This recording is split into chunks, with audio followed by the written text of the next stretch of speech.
So welcome everyone to today's masterclass. The title is Secrets to Unlocking IP Value for Founders and Investors. We have a really awesome presentation prepared for you today. Just a couple of things to go over. We're going to have a presentation followed by Q&A. If you have any questions during the presentation, please feel free to put them in the chat and I will read them after, or you can private message them to me. Either works. And this meeting will be recorded, so if you want to watch it afterwards, or if you have to leave early, or you want to send it to any friends, you'll be able to get that recording after, so you won't miss it. So without further ado, I want to turn the time over to Andrew Haberman and Mark DuBois. They are both partners with ESF IP Law, and they will be giving the presentation today. So I'll turn the time over to them.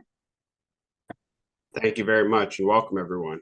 So like Skylar said, we're going to be talking about intellectual property today. So just real quick about our firm. We are a Maryland-based firm, founded for about 20 years. We are an intellectual property boutique. So we're strictly handling intellectual property. The crux of our work is patents and trademarks. We have large domestic and international clients. We basically break up internally by sort of technology. So you'll see I'm mechanical. Mark, his background is physics, works more with the electrical team, but that's how we sort of divide things internally. But we strictly focused on IP to try to sort of keep everything in the same area and keep our focus there. Today, we're going to talk about really 5 things. And our goal here is not to keep it really broad. We want to get down into some of the details. But we do want to do a quick overview, sort of introduce everyone to the types of IP that we deal with on a daily basis. Then we're going to move into IP considerations from an investor standpoint, both from that early stage investment and from an exit. What are investors, what are companies looking for in terms of IP? After that, we'll talk briefly about IP strategy. We're going to keep that pretty high level because really, your IP strategy depends very much on the details of your company and the specifics. After that, we'll talk about some key tips and points on how to maximize your returns on IP, and then we'll quickly hit on some pitfalls to avoid. So before we jump into all this, sort of why is IP important? And there's a lot of reasons. We sort of broke it down into 4 categories here. 1, it enhances your company value. The same way real estate is an asset, IP is an asset. If you sell your company, the IP will be held by a bank. They'll take security interest in your patents. 2, it can be a barrier to entry. If you produce a product, if you sell software, a mechanical product, someone copies you, you're going to lean on the IP to try to stop that copying. 3 and 4 sort of tied together: revenue generation from licensing, leverages for cross licensing. That comes into play if you get those IP assets in place. Now, how are you using them? Are you generating money from them? That could be a licensing deal. It could be a royalty deal. It could be you assert your patents, assert your trademarks, force others to exit the market. And then there's the leverage if this really comes into play down the line. But if you're talking about, one company has a stack of patents and they're looking at suing another company, the first thing they're going to do is look and say, hey, does that other company have their own stack of patents? If we go and threaten them, are they going to come back and threaten us? So maybe not super important at early stage startups. You're not thinking about sort of my stack of patents versus yours. But if you're thinking about selling your company, is the buyer thinking about that? Are they going to look and say, hey, is that a good stack? Does this startup have patents we could add to our stack to keep our Cold War of patents going? So now I'm going to pass it to Mark to walk through a little bit of best practices. Right, and thank you. It's nice to be here. As we go through this presentation, there are going to be a lot of topics we cover, but ultimately they're all going to kind of build toward these best practices that we kind of lay out here. So, the first best practice is to have a diversified and complete IP portfolio. So a lot of people, when they look at the IP space, they think, I'm making product A, I want a patent that, is specific to that product.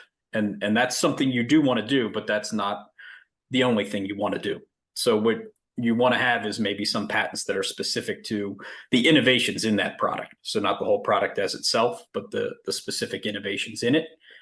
You do want that patent to the whole product that covers it as a whole. And then you also want other types of IP, such as trademarks, copyrights, and trade secrets that'll cover things like your brand, your know-how. Even if other individuals come up with a similar idea, you want to be able to protect that if your employees go elsewhere. And trademarking thing and protecting things under copyright, such as software. You also want to build and make sure you have a clear and sophisticated ownership structure for your IP. And that's very important in the kind of startup space. A lot of times, if you have an inventor who comes up with a big idea, they patent the idea themselves. And then that can become a problem down the line when it comes to selling a company or getting funding. You want to make sure you have a good IP strategy so that everyone within your organization is kind of moving in the same direction, whatever that strategy is. And you want to have good protocols in place to both generate and maintain IP, and protocols that establish how to evaluate your risks with other companies' IP. But before we dive into, just real quick, Skylar, if you wouldn't mind posting the first poll, just so we get a sense of who's here as we sort of keep going through this, that'd be great. Sorry, Mark. No problem. Perfect. And you guys can continue the presentation. I'll put it up after it's been up for a minute or two. Okay. And so just before we jump into kind of what you do with the IP and how to generate it, it's always helpful, I think, to give a quick overview of what the different types are. So Andrew, if you can jump ahead to the next slide there.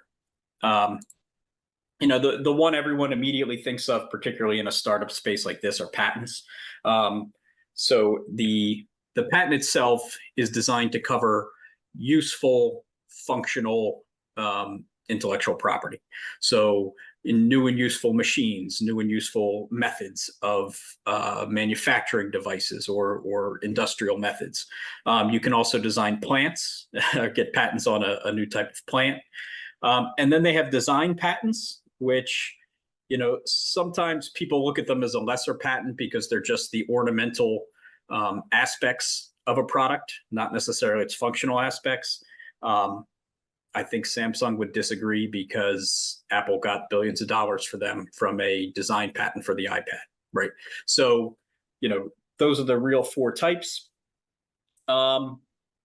Underlying all the rules for filing and acquiring patents are this idea that we want inventors to disclose early so that these new and useful ideas get out into the market so people can understand them, right? And make products from them ultimately after the patent expires. So in patents, the first person to file on them is the one who obtains the rights.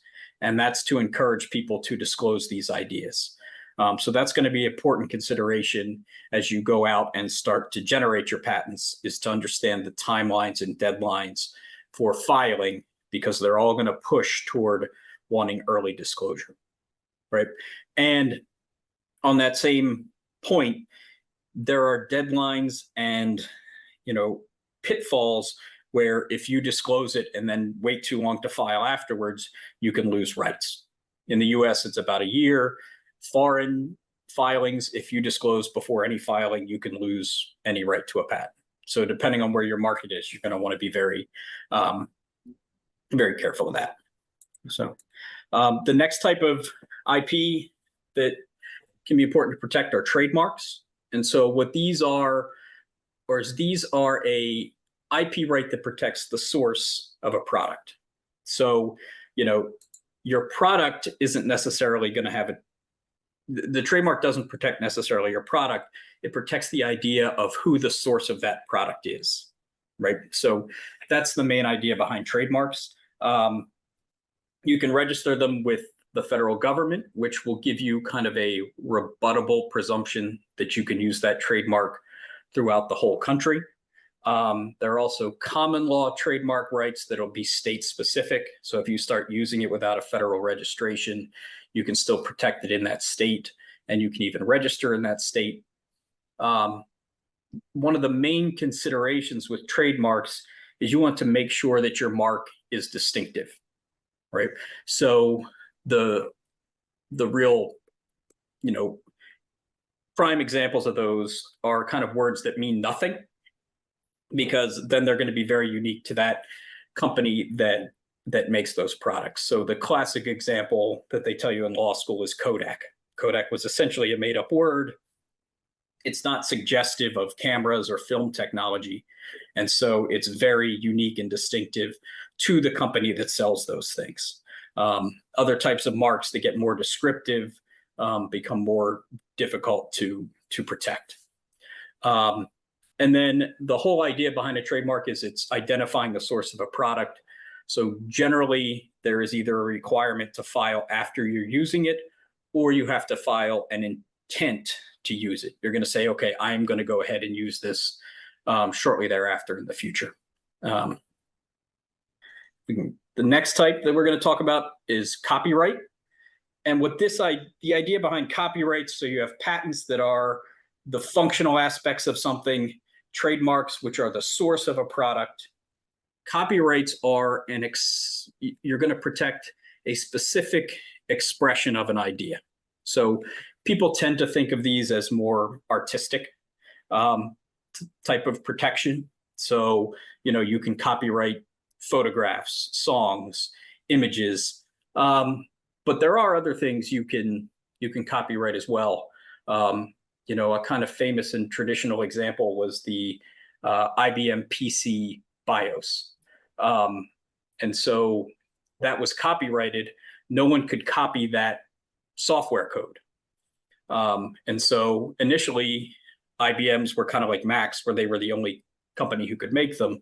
But what they did is they put engineers to essentially reverse engineer the functionality of it, right? So that functionality of the BIOS wasn't protected. The specific code was. So they were able to reverse engineer that and use it. The copyright becomes an intellectual property right once it's put in a tangible medium, right? So if you're writing a song, it's when you write it down on paper. If with a photograph, it's when you expose the film. If it's a painting, it's when the pigments hit the canvas. So just having the idea in your head won't do it. You have to actually put it in a tangible medium. And then, like patents and trademarks, there are benefits to going through the process of registering them. Like I said, the copyright comes into existence when it becomes tangible. But in order to seek infringement of your copyright, you need to register it with the U.S. Library of Congress. And then it can be a little more limited than trademark and patents, because if someone comes up with the same expression independently of you and your work, you can't get them for infringement. So that was the idea behind the IBM BIOS, because folks were able to reverse engineer the functionality, or if someone independently comes up with the same song, as long as they weren't aware of your copyright and your expression of it, you're not going to be able to get them for infringement. The fourth type is trade secret. So what this is, if you have specific know-how that is very hard to understand based on the final product, that may be something that you want to protect by a trade secret, right? So if you have a product that you can manufacture and there's specific, difficult to figure out know-how that goes into its manufacture, one good way to protect that is through trade secret, right? Because the hallmark of trade secret is you have to keep it secret and you have to work to keep it secret. So unlike patents, where the idea is disclose it early so other folks can use it after your patent expires, trade secret, if you keep it confidential and proprietary, you can keep it as protected for as long as other folks don't figure it out independently and disclose it. The most famous example being Coca-Cola. the recipe of Coca-Cola. If they would have patented that, they would have only kept their market share, for 20 years. But they've kept that formula secret, and it's been a lot longer than 20 years that Coca-Cola has not been copied. Yep. Okay. And then all these rights and these different types of IP protections kind of intermesh so that you can put together a strong, meaningful, kind of bulletproof protection of your ideas, right? So taking the example we give here of an electromechanical product with an associated app, you'll want to patent the novel, functional aspects of the device, right? You're going to trademark the name of the product, right? And then you're going to copyright the software code or even visual aspects of the app associated with it. And when you put all those pieces together, you end up with very strong, rights and protections around your ideas. All right. So now let's talk about, now that we've sort of hit on those four, and Skylar, actually, if you wouldn't mind putting up a poll just as we go through this to see who has filed a patent before, just to give us a sense of that. Yeah, definitely. I'll leave it up for about a minute for everyone to respond, and I'll share it with y'all. Thank you. So when you're looking at an investor, whether it's someone investing in an early state, you're getting that seed money round series, you're doing a raise, whatever it is, or you're selling to a buyer, the first thing they want to know, do you have everything owned properly? That is question one. That is always the most important question we see when we're supporting M&A deals for hundreds of millions of dollars or smaller deals for early stage funding. Is the IP owned correctly? Does the company own everything? These are assets, as we mentioned. Do you own the patents? Does the company own the patents? Does it own the trademarks? So results are shared. It looks like majority is yes. Okay. All right. So everyone's got a decent sense of this. So the employees who are developing IP for patents, have they signed employee agreements that have assignment provisions in them? Have contractors done the same? You can even think about upstream and downstream of your vendors. Are there IP provisions in your vendor agreements? Do your distributors downstream, do they have agreements? Very important for trademarks, right? That the distributors have limited licenses to use your trademarks. Upstream, ideally, you want to have it that anything that a vendor adds to your products, the company is going to own that IP connected to that. You can't always get those terms, but that's what you should be shooting for, and at least thinking about having that IP clause in the agreements. After you get through that, now there's like two questions, and there's a lot of misconception about patents, and it looks like a lot of you have filed them. So when you're filing them, you're probably thinking about protecting your company, protecting your product. Investors a lot of times are thinking about risk. If I invest in this company, what's the risk exposure that I'm getting into? What if I invest, is this company just going to be shut down? So there's question one here.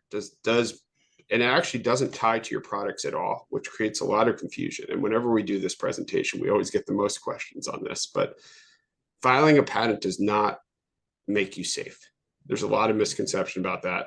What makes you safe is that your product does not infringe a third-party patent, or your trademark doesn't conflict with a third-party brand name or trademark pre-existing.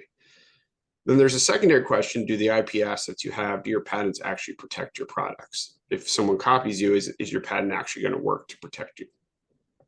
Give a very quick example, the caveman example that we call it. So say the first caveman, back in caveman times, caveman A invents a bucket. He's having a hard time getting water from the river up to his cave, and he invents the bucket. He goes to the patent office, and he files his patent for the bucket. They say, oh, it's a great invention. Here's your patent.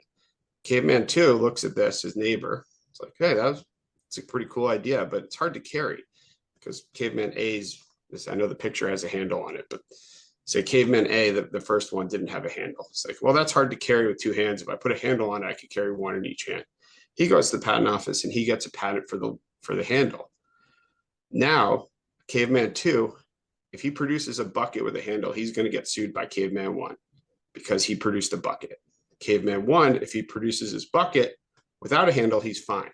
But if he puts a handle on it, he's going to get sued by caveman 2. So the goal, the sort of overarching thing here, patents can cover improvements.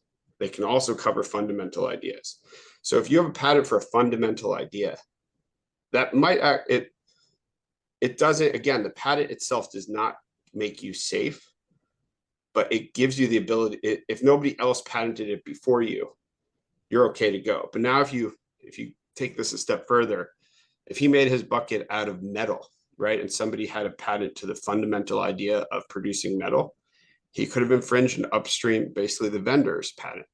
So you can get in these situations where you own the patent to an improvement, but somebody owns the underlying patent to the fundamental technology, and you can't actually launch your product with the improvement without infringing somebody else's patent.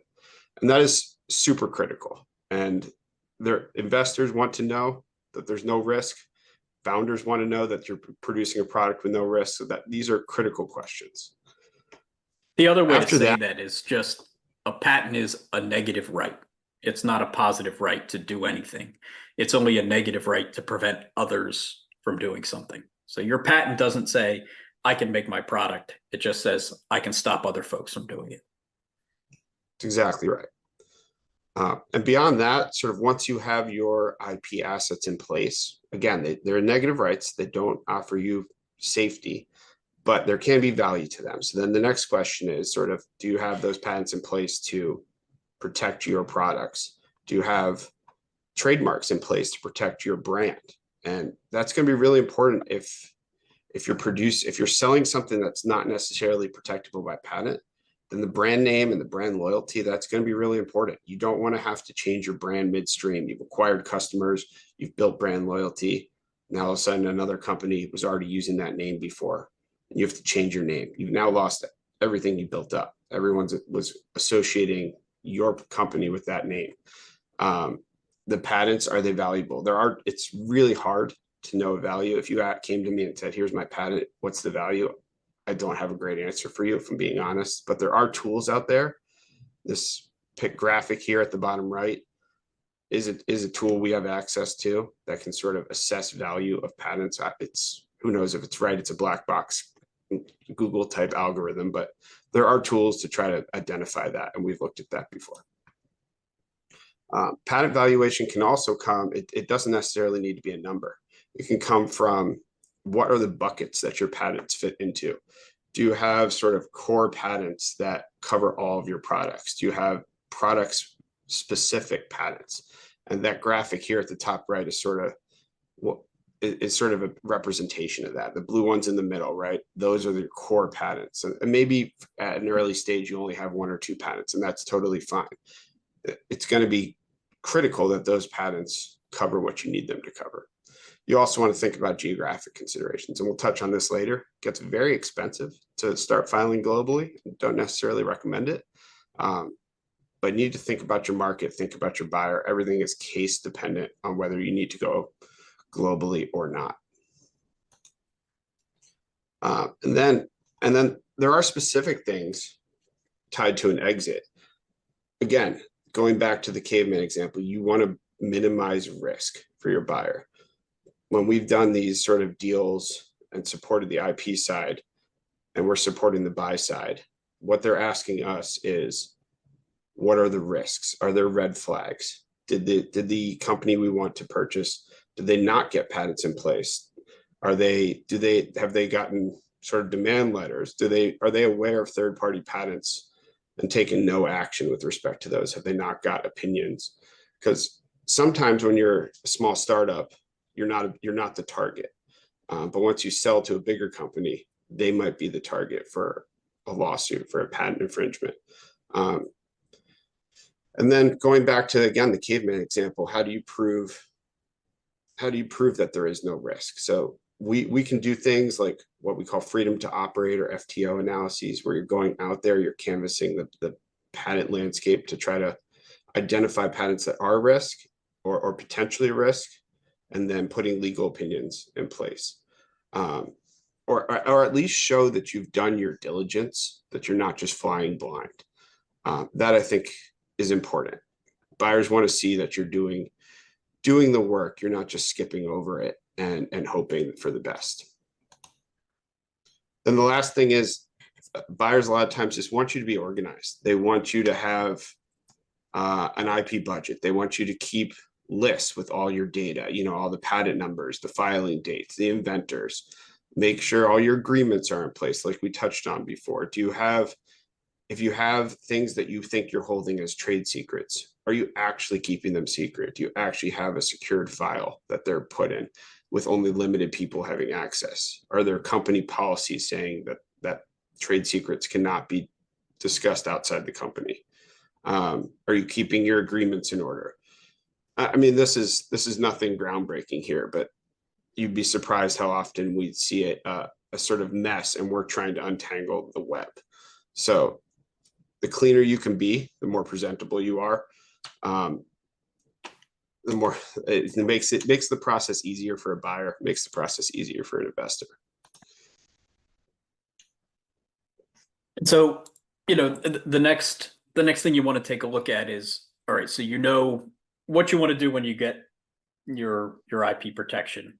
The next thing is really to understand, how should I kind of structure my company and my processes to acquire the IP I want in a way that's going to be beneficial to me.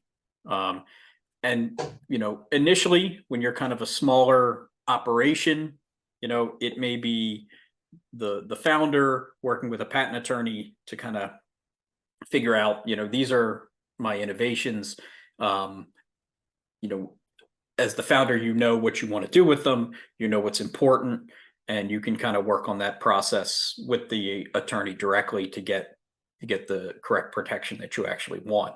As you kind of grow and expand, you have a lot more people who are kind of in that chain that's going to be part of your IP acquisition process, right? So as your company grows, you're going to have more engineers coming up with the ideas and innovations.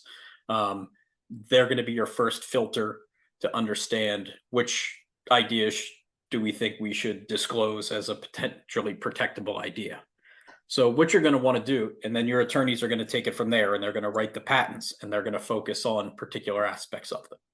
And then that attorney will prosecute the patent and have to decide, where am I going to focus the protection for this patent? How much are we going to fight with the examiners? How long do we want it in kind of the prosecution process to get exactly what we want, right? And so all those people and all those pieces need to be aligned. And that's the idea behind an IP strategy. Whatever strategy you pick, you want to make sure everyone from the inventors to the attorney to the people managing the IP at your company are all on the same page, so you're not working at cross purposes.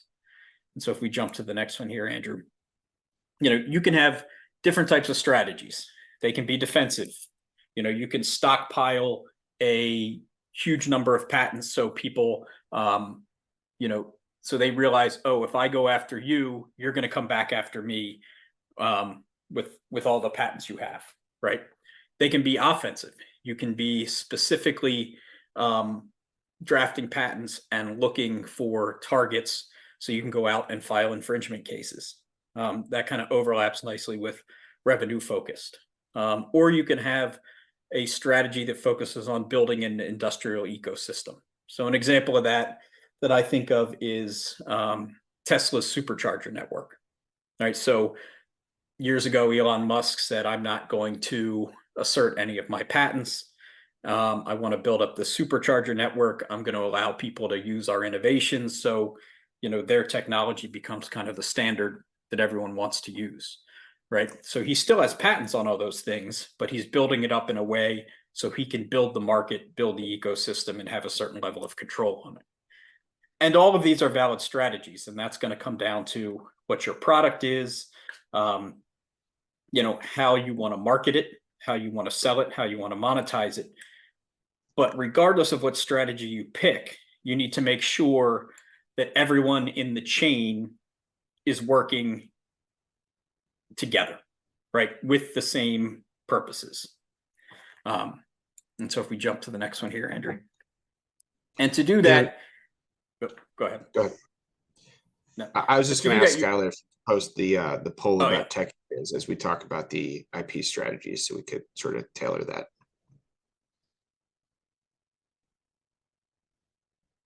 Thank you, Scott. Yeah, no problem. All right. Give it just And a to second, ensure, but it looks like most people, or majority right now, are biotech life sciences okay, so far. right. And so to ensure everyone is kind of working at that same purpose, so you have your whole train going in the same direction, you really do need systems in place, right? And those systems need to inventory your IP assets. You really want a committee that is going to evaluate the innovations that your engineers are coming up with so they can determine which ones match your strategy, right? If you leave that up to the inventors or the engineers, a lot of times every idea is kind of their baby, right?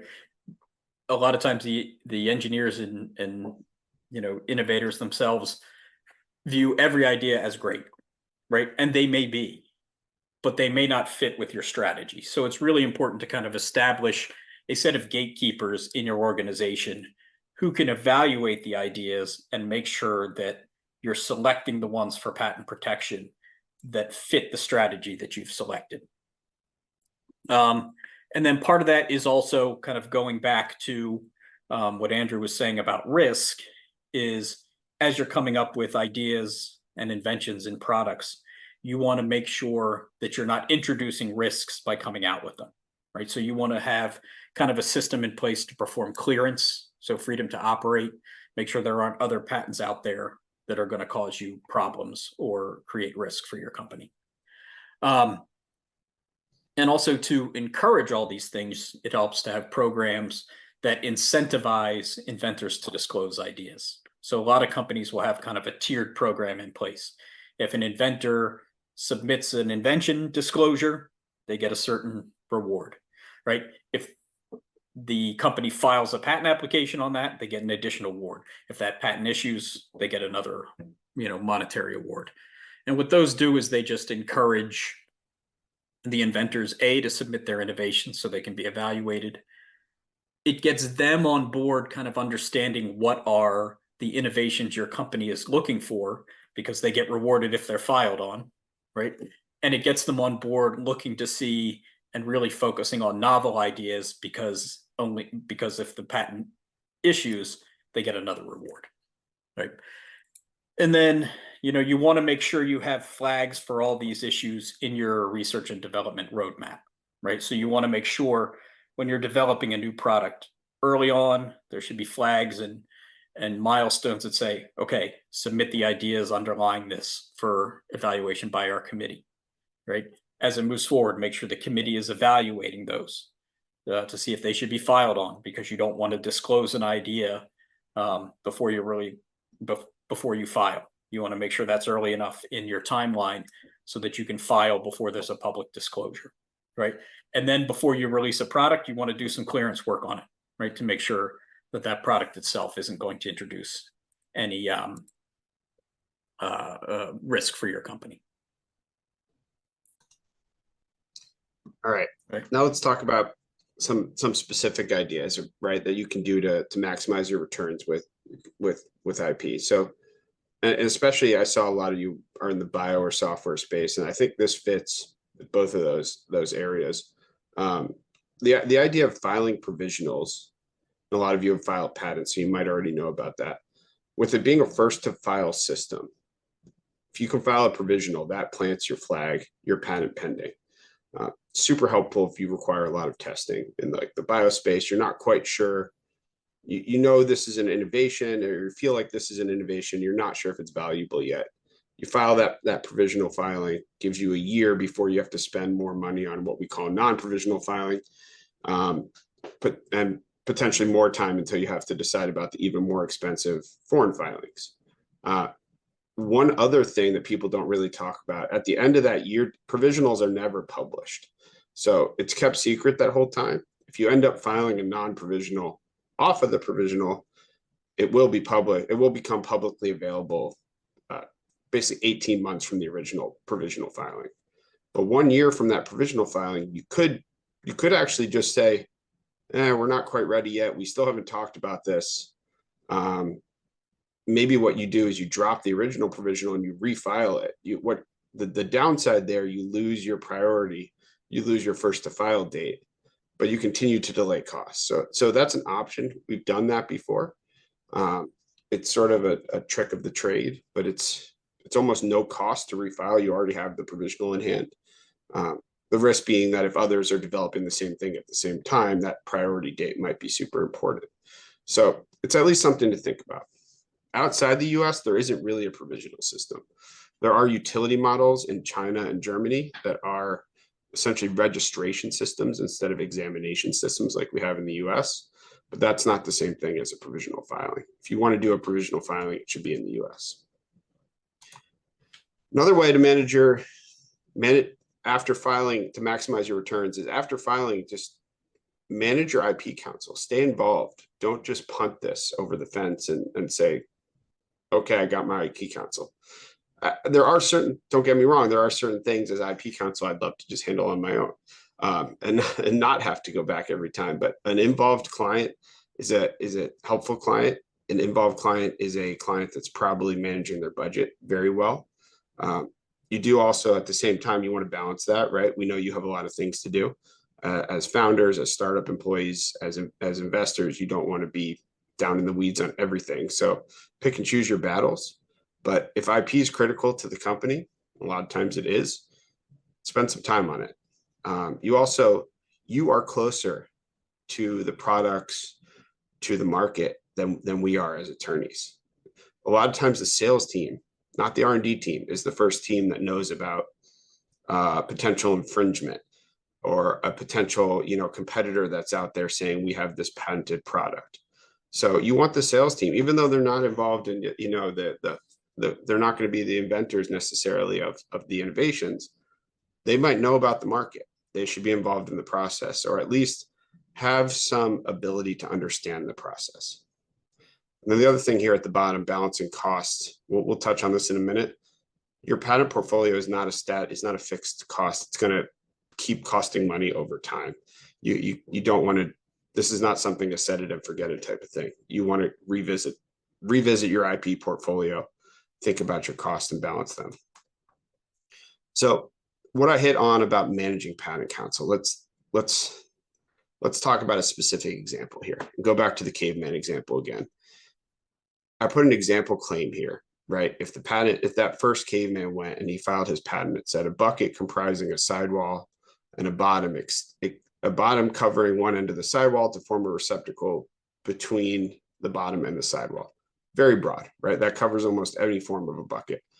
Claim 2, which is a dependent, might say, the sidewall is frustoconical. Claim 3, it's formed from metal.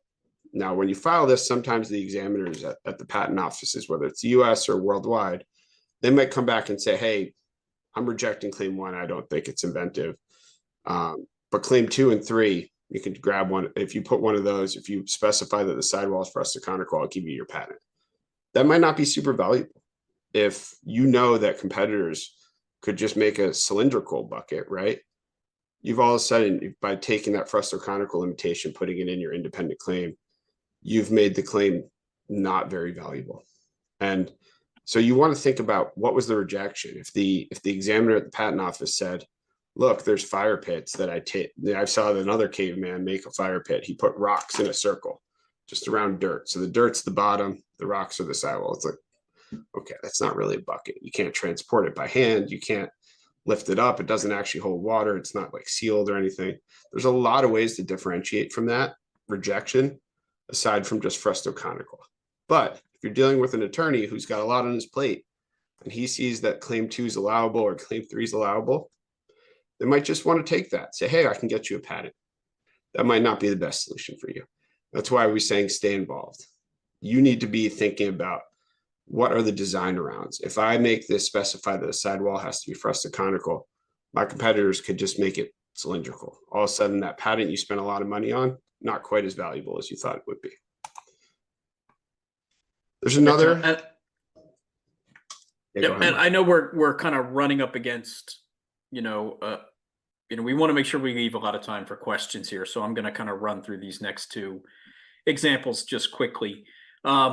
You know, in the US, there's a system where you can get one patent and then you can essentially go back for more, right? If you have your initial patent, you can file what's called a continuation to get subject matter that it was disclosed in the first patent, but maybe wasn't claimed, right? And that's kind of what you see here. This is a tree where you've got your first patent at the top, and then it kind of, you have all these children off of it, essentially. It looks like a family tree, and that's essentially what we call it.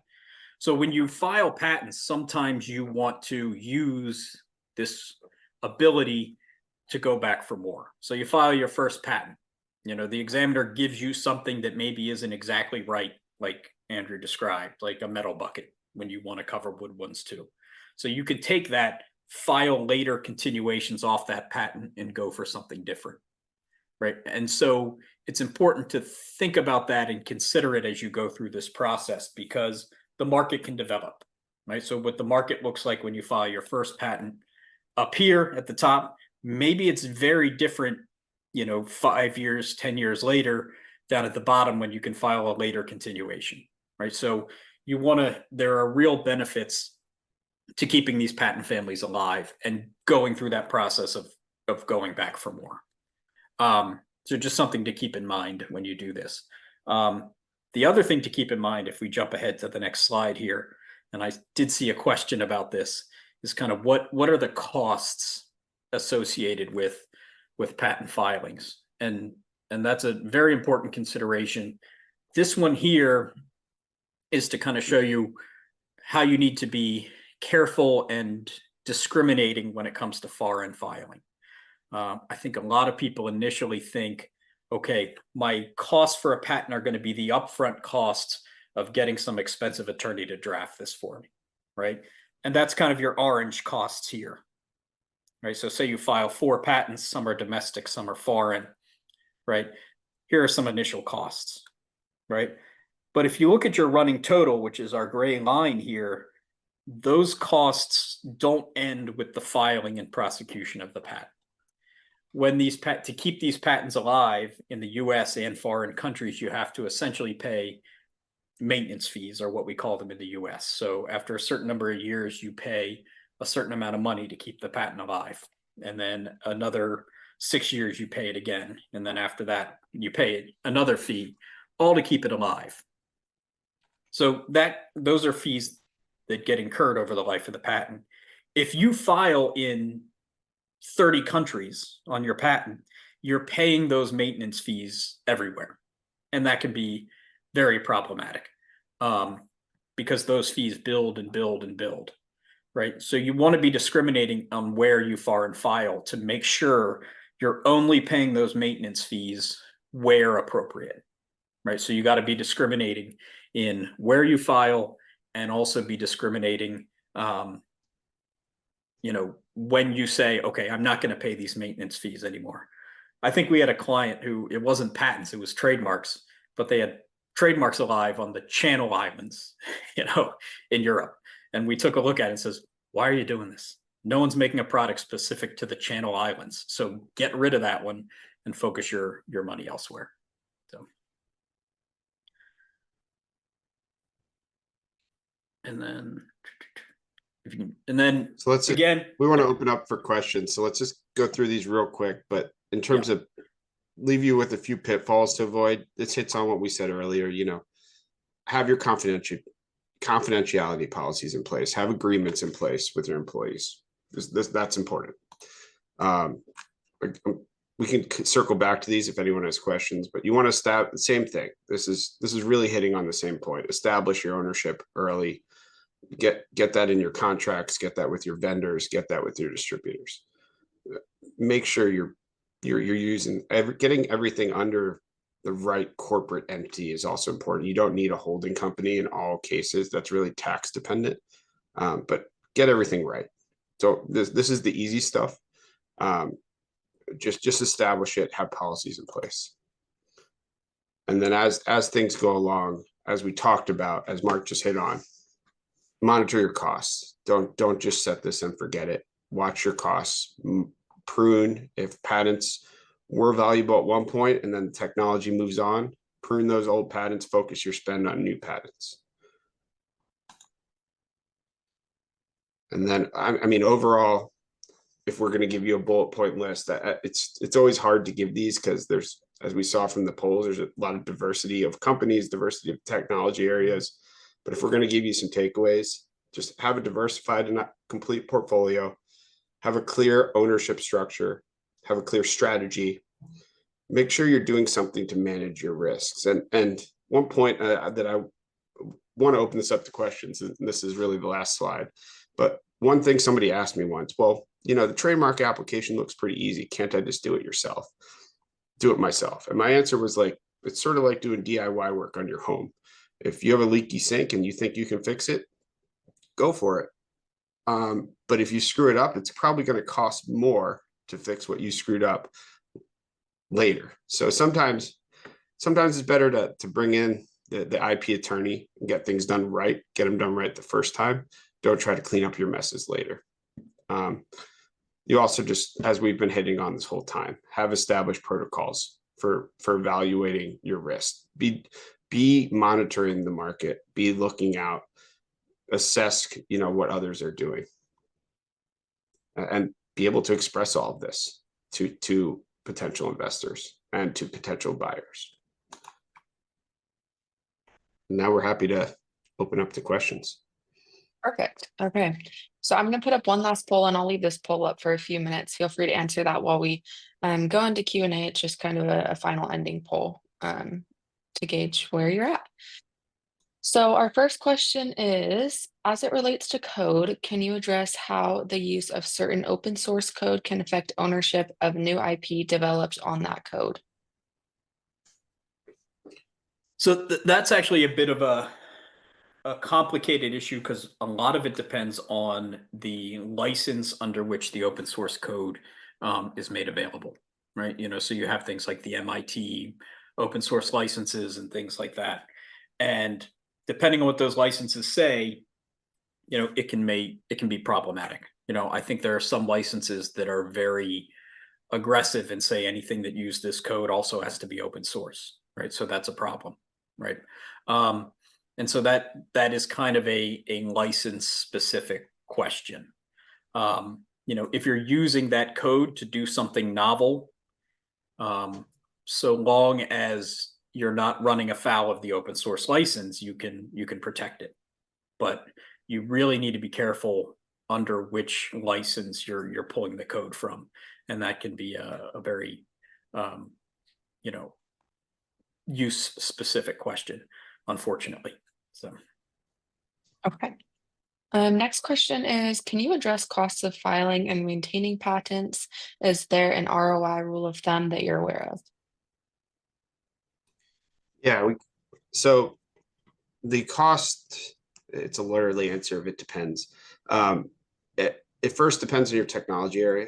If you're in the biospace, it's probably going to cost a little bit more to file and obtain a patent. You're engaging people that probably have a PhD. We have people at our firm with PhD in chemistry or, you know, relevant fields to ensure they understand everything you're doing. So their rates are a little higher.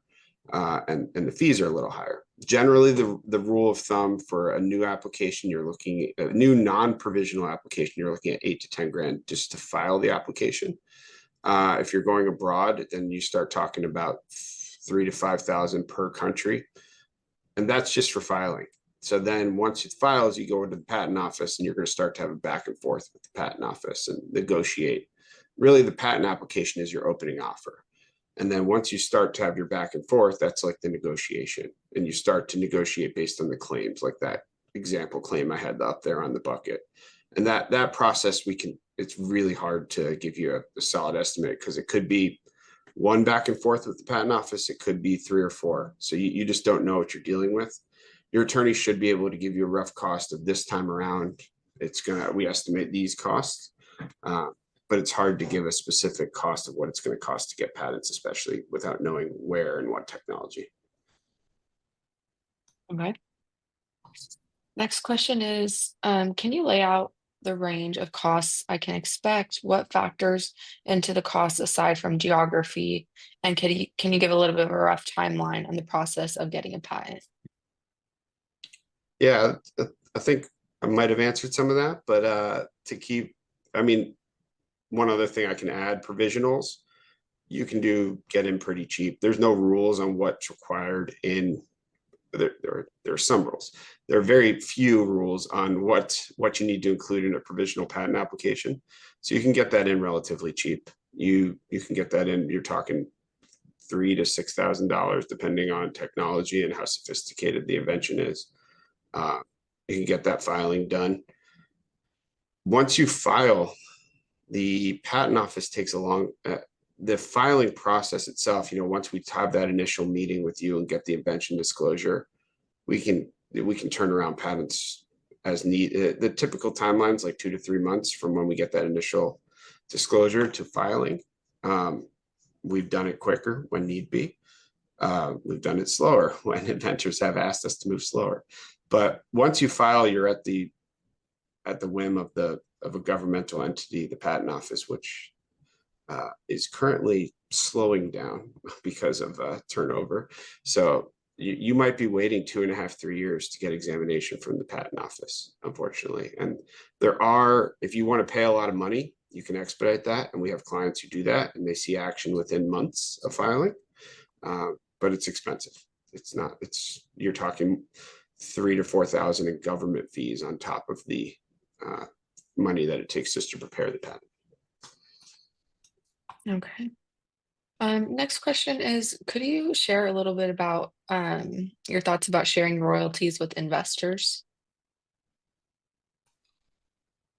Royalties with investors or inventors? Inventors, you're right. Sorry, that was my royalties with inventors. I was going to say investors probably. Yeah, no, inventors, correct. Well, maybe they do. So I don't know. Yeah, that maybe. depends on your investor deal. The inventors, a lot of times what you see is a fixed award that a lot of the companies we deal with, if you submit a patent application, you get a fixed award. If you get $1,500, for example, if your patent application gets issued, you're still with the company, you get another $1,500. I've seen companies with different numbers there. I've seen a wide range of things, but typically I would probably not recommend tying the royalties to the patents just because that's going to be very difficult. Instead, if you want an employee or inventor to be sort of invested in that invention, it's probably better to try to sort that out with equity of the company.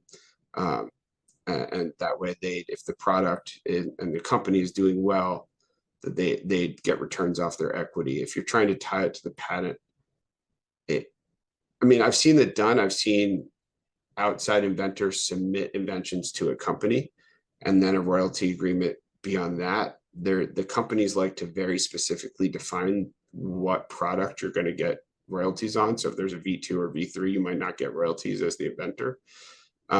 You'll typically see like 3 to 5% for those type of deals of net, not of gross. Okay. Are there scenarios when it makes sense to hold patents in a separate entity outside the business core or the core business? I tried to answer that one in the chat with the simple yes. And the reason I did that is because it's very, very detail dependent. So and honestly, it's going to be for tax purposes. So you can get an R&D so maybe tax. maybe a further conversation. Yeah, I think so. But you can get an R&D tax credit. So I would recommend keeping track of costs spent on R&D, including on IP attorneys, and then speaking with your accountant or financial advisor about trying to get tax credits and potentially opening a holding company that would realize sort of the savings there. Okay. Have you seen companies successfully set up supply agreements to lock out competitors from using a key component applied for a specific technology? Supply contracts to lock out a competitor. You can't, if you have a patent, if you have a patent on a product or a component, right, it has to come from you. So you don't necessarily need the contract to lock that out. The patent might do that. Otherwise, you're just talking about an exclusive vendor agreement. I might need to follow if whoever asked that question might need to follow up directly to get some more detail there. Okay, definitely. How do investors assign value? This one does say investors. Investors assign value to the IP of a company. If you could be specific about an example of a company that has 10 versus 100, what is the impact on valuation? Sure. Well, a lot of So that is going to be patent specific, right? If you have one fundamental patent, that can be worth more than 100 minor improvement patents, right? So it's hard to put a one-to-one mapping on the valuation of a patent as individually or, as a package. You know, you might get sick of us having said this a bunch of times, but a lot of it is going to depend on the specifics of that patent and, the market with which it is, relevant. I can give a specific example too. We've seen a client purchase essentially a startup that was not producing a product. The company had no sales, but the company had a portfolio of 15 patents, including pending continuations, which meant when the buyer acquired the seller, the buyer could continue to pursue more patents, and they could edit the claims and control the claims how they wanted. They viewed that as valuable, and they assigned a monetary amount to that in the seven figures. So that's a specific example of the patent valuation, and we were engaged in that deal to go in quite early and do a deep dive on the patents, look at the claims of each of the patents, look at the prior art, so the other patents out there before them, and evaluate how strong the patents were. Were they truly going to carve out market share for the buyer? Were they truly going to protect the product, even if the product changed from where, well, there was no product? Were they going to protect a product forthcoming from the current research, from the prototypes, even if the changed?